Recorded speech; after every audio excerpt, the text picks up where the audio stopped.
Welcome in here to the Truth Seer. I want to thank you for watching. Be sure to like the video, subscribe to the channel. Hearing the post-game press conferences here from Monday Night Football. Coach Dan Campbell behind the mic in a winning effort for the Detroit Lions. They win on Monday Night Ball 24-9 over the Buccaneers. I thought this game was going to have a lot more points than this. The defense has played significantly better than I thought. And for the most part, they did a decent job of keeping both offenses in check for the Lions. Amon-Ra St. Brown had a touchdown. Jahmyr Gibbs had a 78-yard touchdown scamper, the young running back.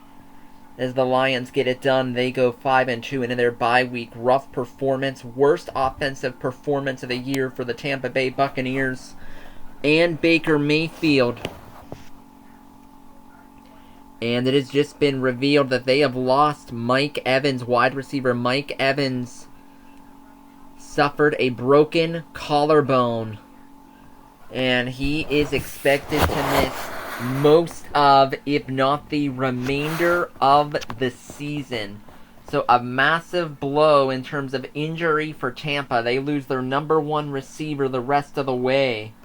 At least that is the strongest part of their team, but still they'll need Emeka Egbuka and Chris Godwin to step up for the last half of the season. But it is a Monday night winner for the Detroit Dan Campbells, 24-9 over the Tampa Bay Buccaneers.